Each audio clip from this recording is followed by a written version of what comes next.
How's it going, everybody? Nerdroc here, and welcome to the very first episode of Eternal Winter.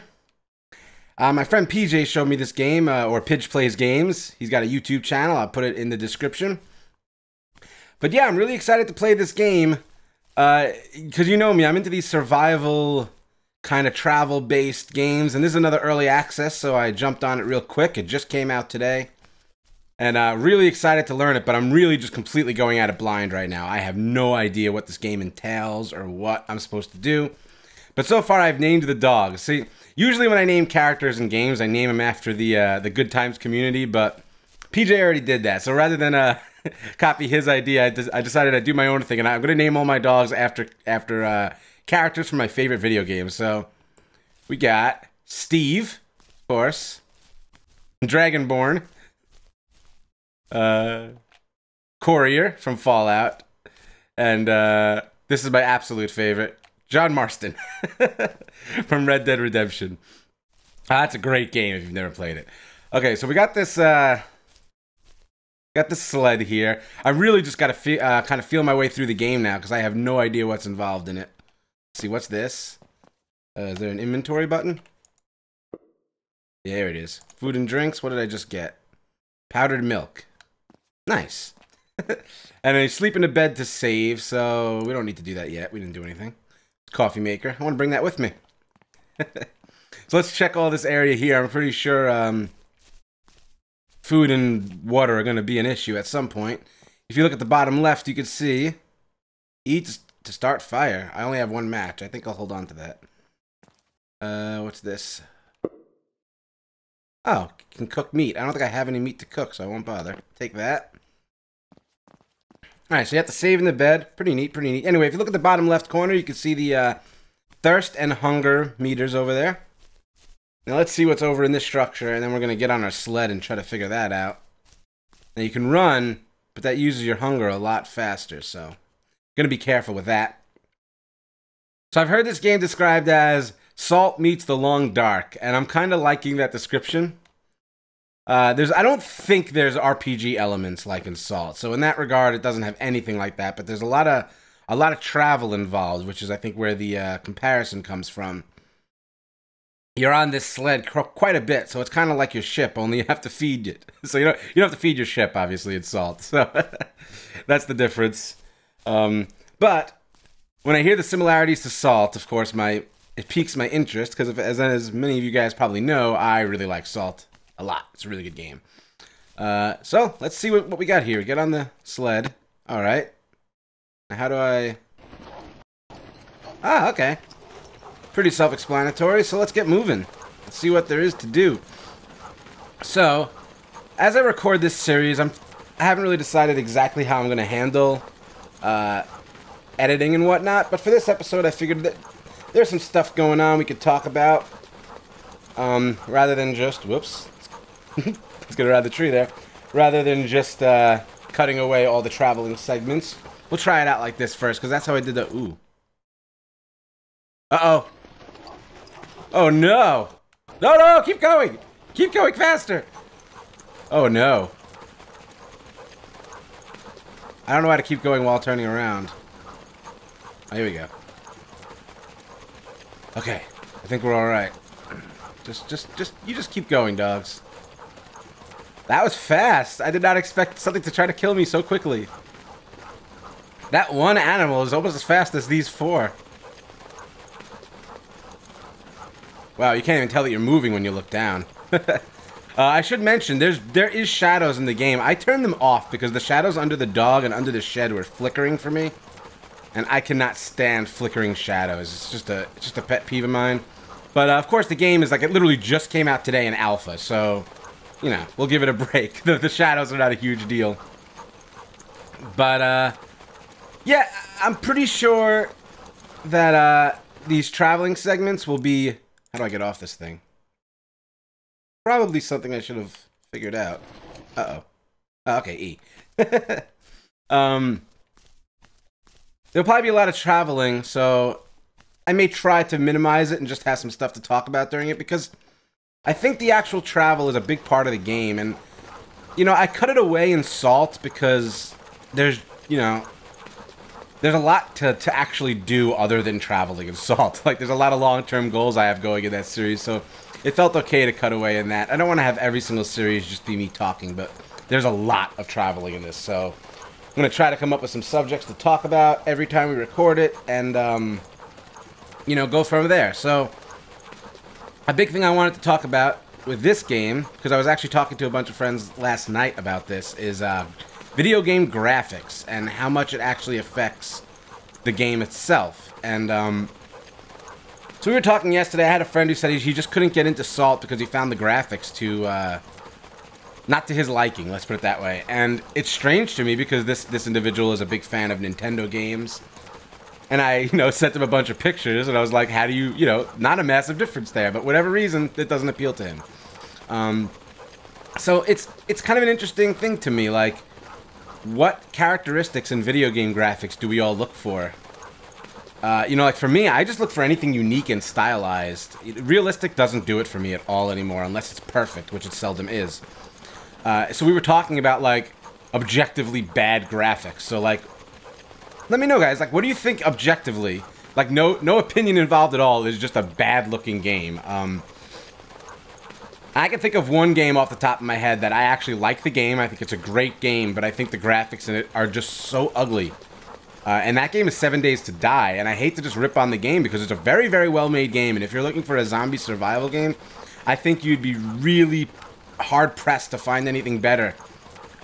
Because to me, it's way better than DayZ or anything else I play that has zombies in it. But here's the thing with 7 Days to Die. It's ugly. It's an ugly game.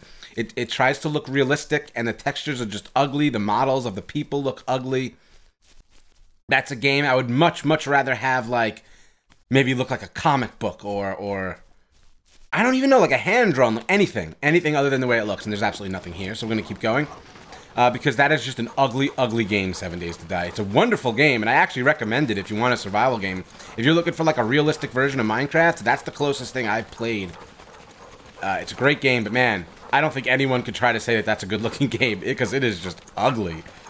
So let me know what you guys think. Like, what do you think? What is important when it comes to video game graphics? Because someone yesterday also said, you know, I don't think video game graphics matter at all. And to me, it's like, well, they have to matter a little. I mean, it's a visual medium, right? Like, video games are a visual art form. Of course, the sound matters and the interactivity matters, but if you're not enjoying what you're looking at, then what are you doing, you know? So chime in on that. Let me know in the comments what you think. Yeah, I think that's a pretty interesting thing. Like, this game obviously has some pretty unique graphics, and you certainly wouldn't call them photorealistic or groundbreaking, but I enjoy being in this world because the graphics are soothing to me. Like, I enjoy it. I like it. Let's see what we got here. We got that. Still got a good amount of health. See if we can find anything in the car. We should be able to, like, open the glove compartment, right? Or the trunk? The trunk? There we go. Okay, good. Chocolate. I see how this works now. Okay, so we got some chocolate from the car. Anything else?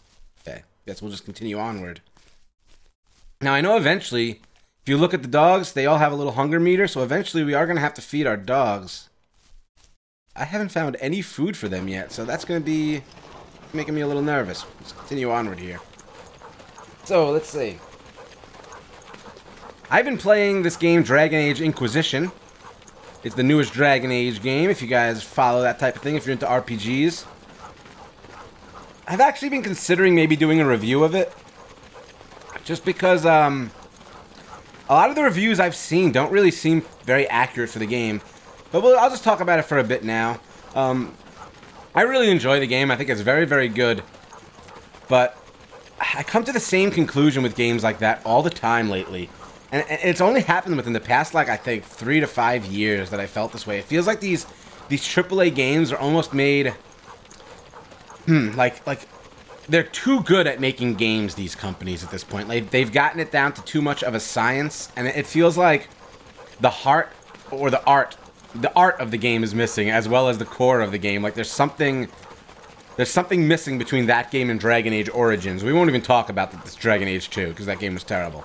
But Dragon Age Origins was amazing. Like, I couldn't wait to keep playing to find out what happened in the story, and This new game doesn't really have that, unfortunately. It's a great game. There's so much to do. You could play that game probably 1,000 hours and not get all the content in that game. So it's a great, great, great product. But something is just not the same as what the old games used to be. And I don't know. Has anyone else felt that way? Like these AAA titles, I don't know. It's like they're too safe. I think that's the word that it is. Like there's nothing interesting in the game at all to me. Like it's all just so by the books and. Yeah, I don't know. I think the whole open world genre is getting a little ruined by too much professionalism, if that makes any sense. Like that's why I end up playing these early access games, because they actually try to do something different. I mean, like I've been playing games now, let's see, I'm 31 almost, right? So I've been playing games probably since I'm about 8. So that's like, you know, that's a lot of gaming. Yeah, I've been playing. Who was I talking to about this a long time ago? I have a friend. Oh yeah, my friend Pwahi is really into Team Fortress. I'm assuming he still plays like as much as he used to. Really into Team Fortress. Ooh, a hatchet. I think. Cool. Can I do anything with it? Let's see. Guns and tools. Equip. Ah. I don't like the interface controls. That's my #1 complaint. I don't like that pause is P instead of escape.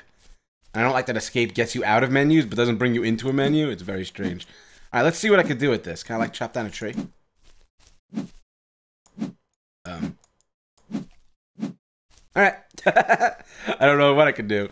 We're going to check this area a little bit before we carry onwards, though, because there's a lot of stuff here. It's kind of weird. Have you guys noticed it looks like the trees kind of grow as you approach them? It's kind of strange. I'll have to mess around with some of the settings. So yeah, we were talking about AAA games. I've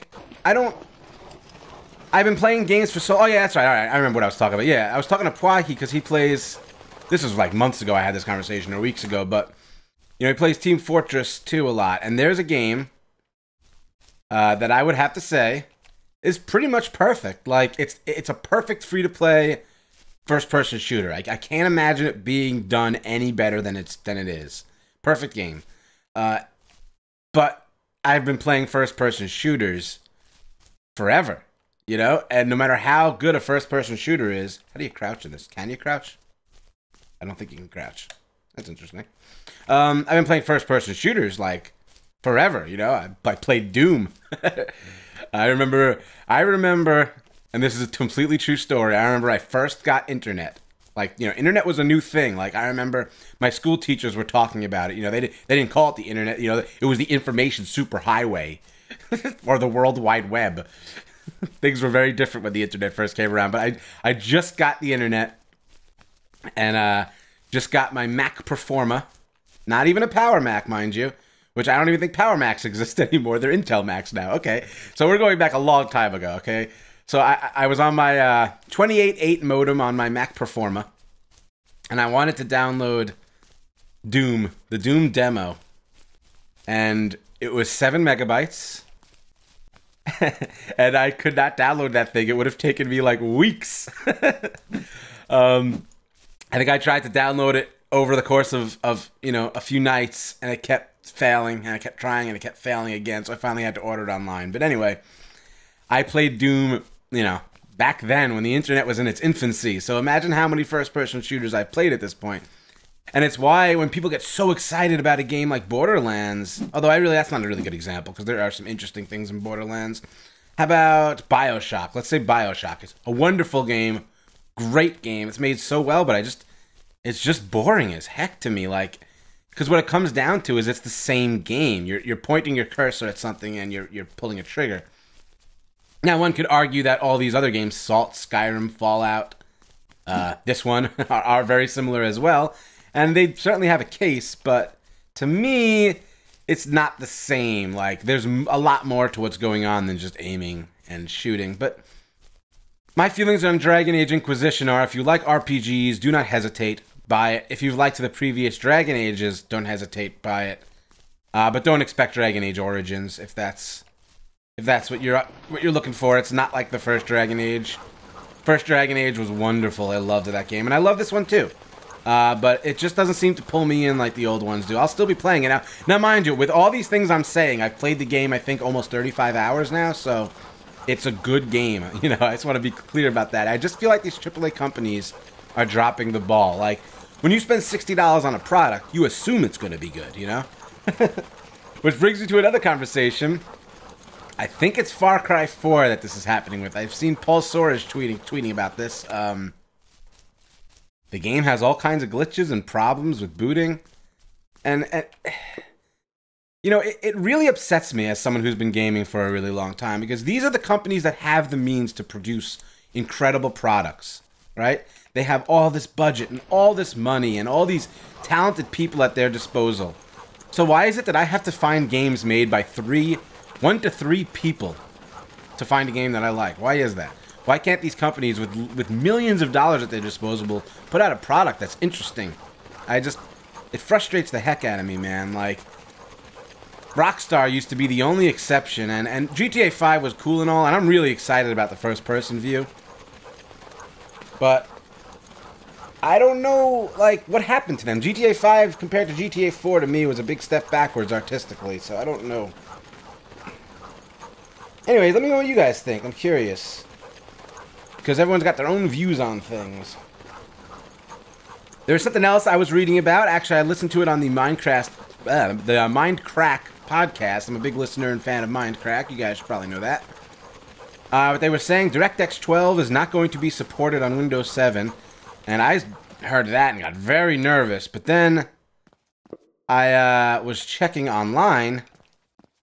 And that apparently is not necessarily confirmed. That information comes from one of the higher-ups at AMD.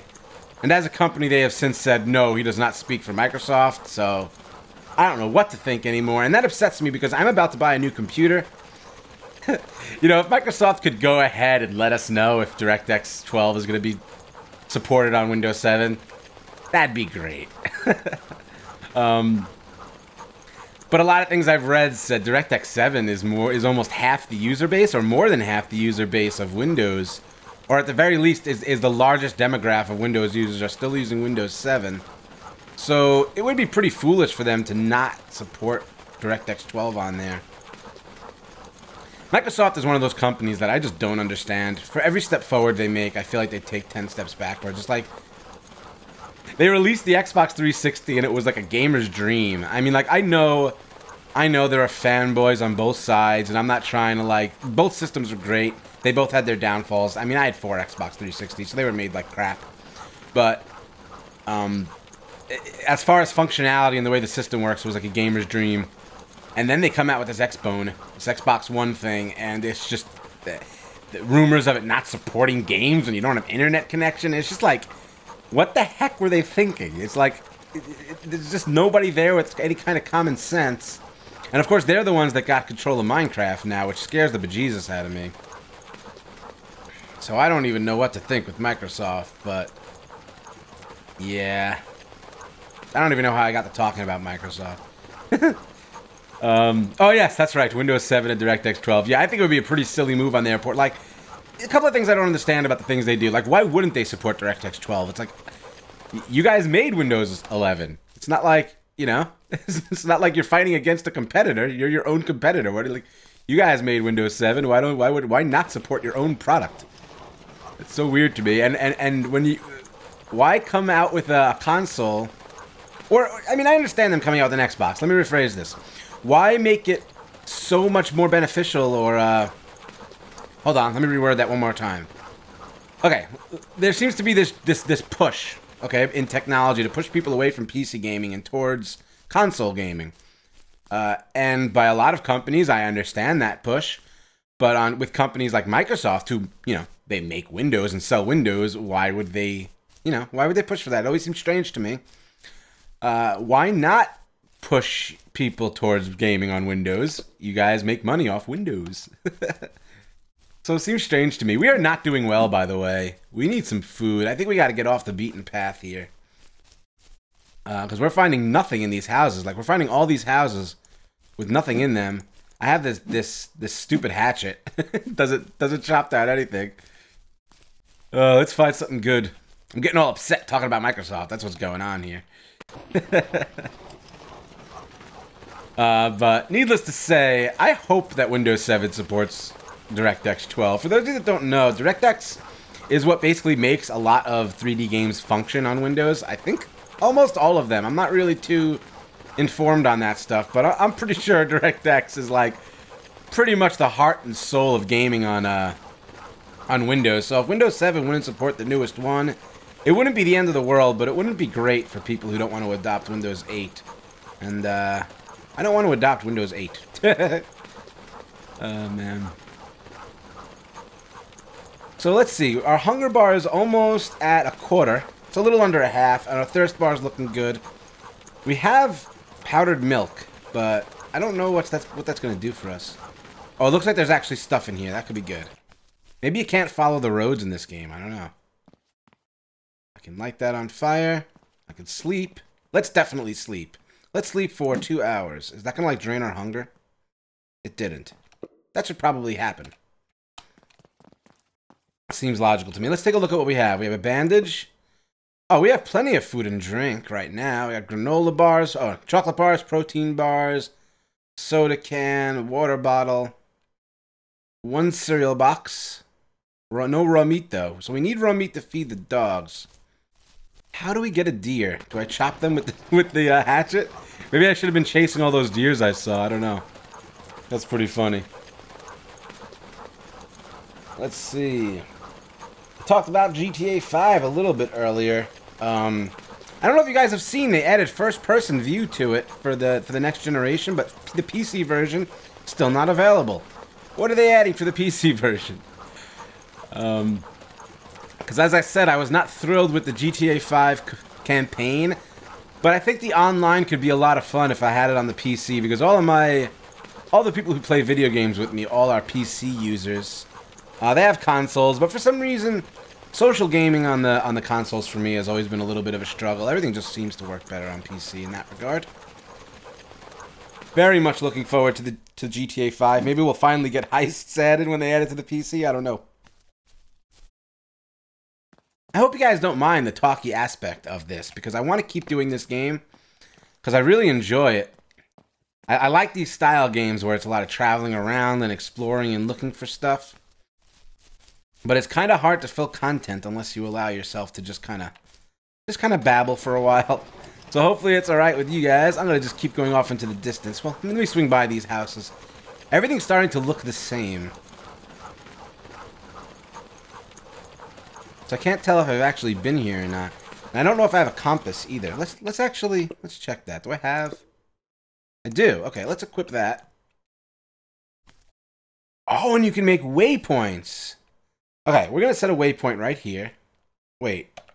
Oh, no, that's not how I want this to work. Alright, well that doesn't help us at all.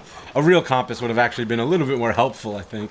I want to know if I'm continuing to travel in the same direction or if I've gone around in a circle. Now, for the average normal person, that wouldn't really be necessary because they could track it. But for me, I have super get lost and not know where you're going skills. I'm sure a lot of you have seen my other videos and know that already. I want to find one more cool thing, and then we'll probably call it an episode. I don't know if there, like, are there guns in this? I think there are. I'm pretty sure there's, like, bolt-action guns and stuff. But yeah, we gotta find some food for our dogs, because they're gonna be really sad. I don't want to lose, good old Steve, Dragonborn, Courier, and John Marston. I don't know why, but John Marston is the funniest name ever for a dog to me. Oh, is this like a gas station or something? It looks like it. I think if I ever had a dog, these are the names I would actually use now, because I find them very funny, especially John Marston and Dragonborn. Imagine naming your dog Dragonborn. That's too funny. Alright, let's equip this again. What are these? Are these arrows? Yeah, use them on the crossbow. Oh, so we gotta find the crossbow. Beans!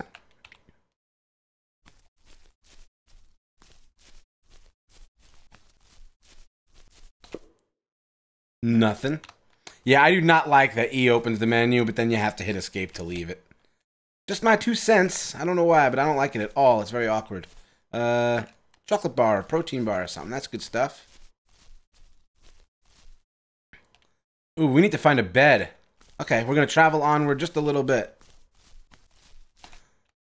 We need to find a bed because we cannot save without a bed.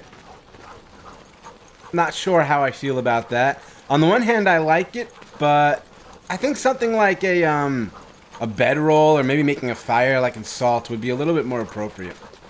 You know what I'd love to see? And I think it would actually fit perfect in this game. I would love to see some sort of process for making like a campsite. Like Salt has the campfire that you just kind of craft in place, but I would love to see like you have to have a flint and steel and you have to collect rocks and make a little circle, and I'd really like to see that for some reason. Or what's that technique where they use the it looks like a bow with like a piece of rope, and you wrap it around a stick and you spin it, and the friction. I don't know. It's hard to explain. I'm sure you guys know what I'm talking about if you've ever seen somebody make fire from scratch. But like, it's basically a spinning piece of wood that digs into like tinder on another board, and it just heats up enough. Some people use their hands, I think, but I think that's pretty hard for the average person.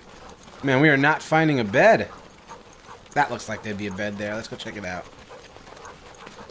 But yeah, I would love to see an interesting fire start mechanic in this game.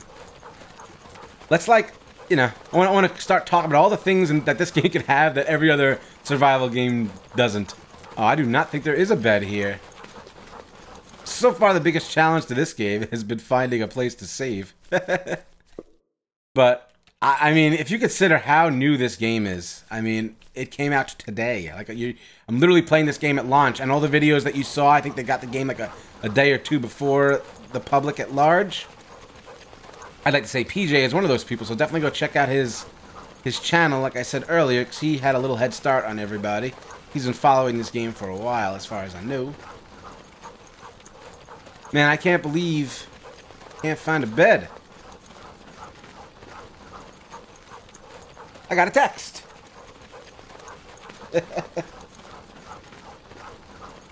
There, okay, come on, that place has to have a bed. Looks comfy. But yeah, the game's on sale right now, guys. It's $7.99 on Steam. That's 20% off the normal price of $10. I mean, $10 doesn't exactly break the bank either. But if you're thinking about it, now's the time to grab it. Oh, I think this is where we just left earlier. Well, isn't that perfect? I really want to light this fire. Just 'cause, you know what? Let's see it happen. Nah, I'll save it for next episode. Given that only 30% of you have made it this far, most likely. We'll just save it for next episode. Anyway, guys, I hope you've enjoyed it. And if you want to see more Eternal Winter, please go ahead and click that like button. Let me know you want it. And if you're not subscribed yet and you want more videos, you want to see them, subscribe, because you'll see more. And, yeah, hope you enjoyed the episode. And I will see you guys, wait for it, next time.